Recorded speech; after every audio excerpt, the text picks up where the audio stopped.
Notre corps est une planète, fragile. Son équilibre peut être menacé. Il faut le protéger.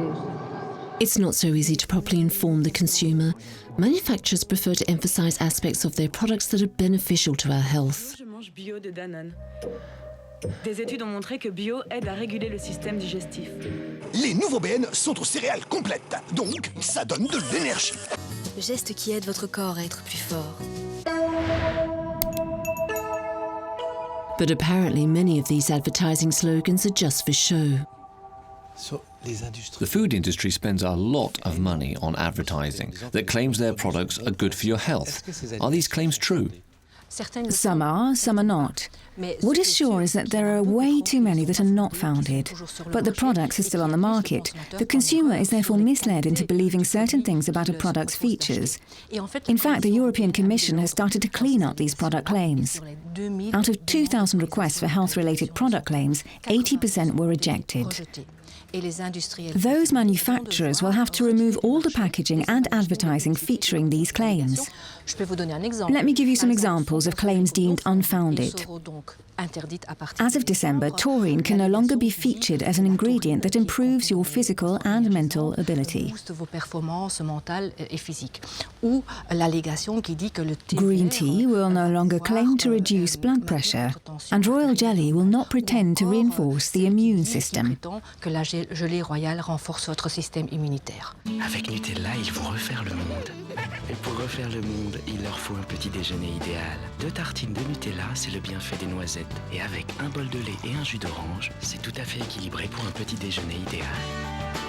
Nutella, chaque jour. In the United States, where the food industry lies, it finds itself in a court of law. I thought it was at least as nutritious as peanut butter, maybe a little bit more, and that was just the impression I got from the commercial. I thought it had some health benefits. It clearly doesn't. In 2012, Ferrero was found guilty of false advertising and had to pay $3 million in damages to Nutella consumers. In France, we're not accustomed to these kinds of lawsuits. Rémy is going to interview William Borden, a corporate lawyer. Do you think that over the next decade we will see lawsuits against food industrial groups in France? Each person, each consumer is in theory free to decide what he consumes, in what way and how often. However, it does seem plausible that these industrials might one day face legal action in the event that they have knowingly concealed from the consumer the intentional presence of certain ingredients in their products that are known to generate addictive behavior. We contacted them several times, in France, in the United States and in the Netherlands. No one accepted to meet us. The stakes are high. The more these companies communicate on their virtues, the better they become at perfecting dissimulation strategies. It will become practically impossible to identify and access proof.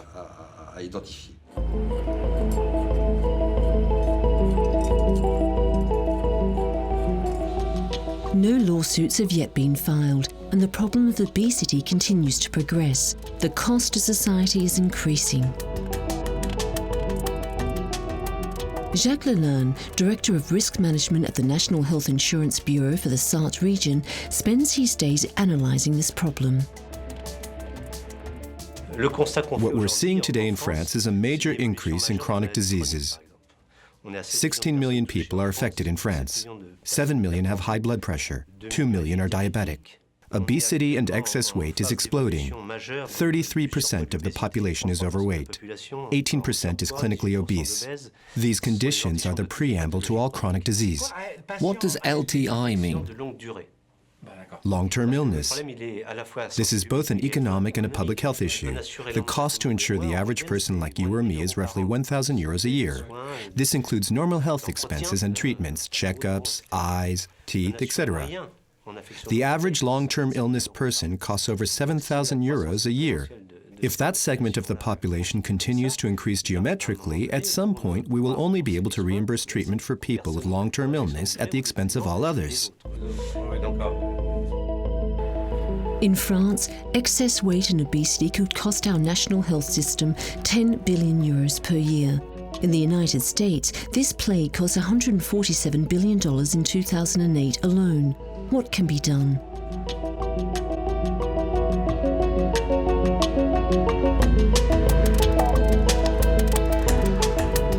This issue must take on a political nature. That is what is happening right now in America. In fact, the First Lady herself has taken on the task. Her Let's Move program is disturbingly obvious. Reintroduce gym class in schools and vegetables in the cafeteria menus. Michelle Obama's goal is to eradicate this problem within one generation, in a country where 1 out of 3 adults is obese.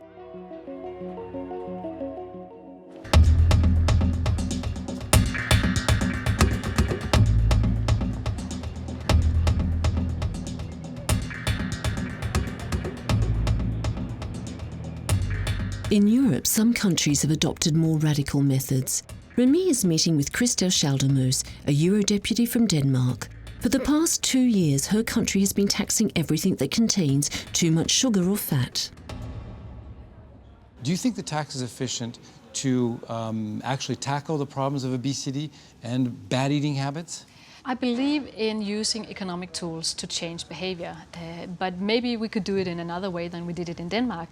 But I believe that unhealthy products should be more expensive and healthy products should be less expensive. I believe in using these kind of tools, but it must never ever stand alone. We need to use other tools as well in order to help the citizens to become more healthy. How did the big agro companies respond to this tax? Did they like it, not like it, and what did they do? They hated it, definitely. They were not happy at all. Of course they were against. Why didn't the agro companies like this tax? First of all, they would earn less money because we are in a situation with a crisis, and they feared that this tax would have the impact that people would buy less fatty products. And of course, that was one of the things we wanted to because of the health issue, but they feared loss of income. They don't like involvement. They don't like government involvement. No, they want this to be voluntary, and they wanted it to be over many years to implement a new kind of tax, if we should have it at all. In France, a tax was also introduced, but only on sugary beverages.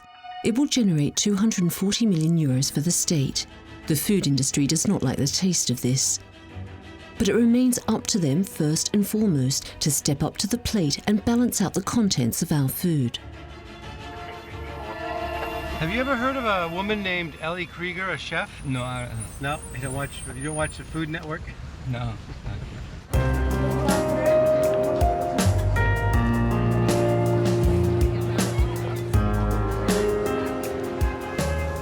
Here in this outdoor market in New York on a lovely autumn day, Rémy is meeting with Ellie Krieger, who hosts a program on the Food Network.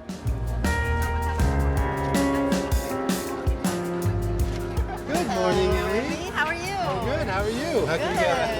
Hello. The French way. There you go. In her opinion, there is only one thing that can make the industry move. Have you been involved? I mean, do you think the big food companies, do you think they are actually going in that direction, or they're just doing it for cosmetic reasons, publicity reasons, which is what's happening in France? Frankly, the bottom line is the dollar, right? It's money. So if they're making money selling healthy products, they're going to make more healthy products. If they're not making money selling healthy products, they're not going to sell more healthy products. It's quite simple in that regard, I think. And so it's our responsibility with our dollar to vote with that dollar. Okay. On that one end. On the other end, we need to make healthy food accessible. So rather than letting big ag and big business dominate the food scene,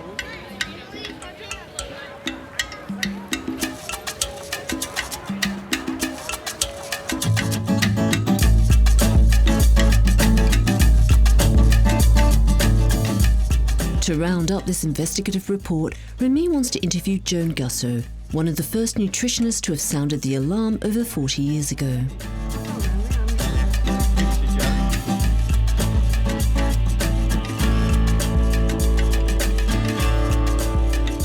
At over 80 years old, Joan continues to grow her own vegetables 30 miles outside of New York and to warn us about the failings of our food system.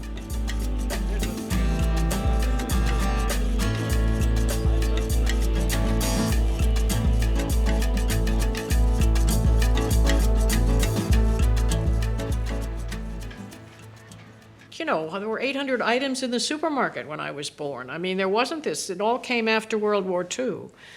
And all this proliferation of products. I was just horrified. You know, all those breakfast cereals with marshmallows and stuff in them, all that crap. There was just so much stuff that was not food as far as I was concerned. And I remember talking about the fact that here we were selling to children a diet which we knew we would have to tell adults not to eat. So why were we doing that? And of course, those were the children that are now the adults that are now having diabetes and heart disease and all this stuff and obesity.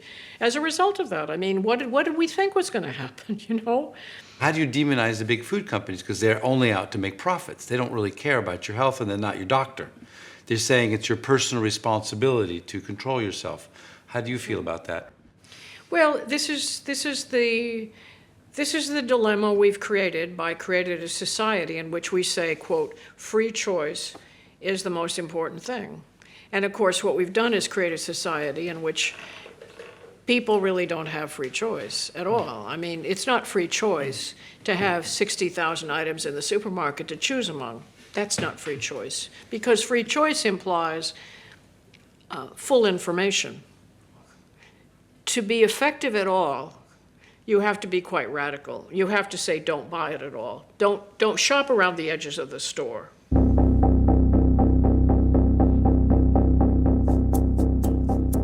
That is quite radical, considering it is hard to fill your refrigerator without going to a supermarket. But faced with these multiplying health problems, we can regain control over what is in our plates.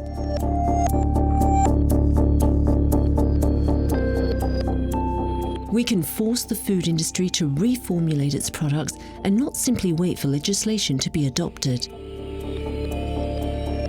I tried to kick the junk food habit, to stop eating hamburgers. So now I'm eating these things. Just touching these vegetables makes you feel healthier.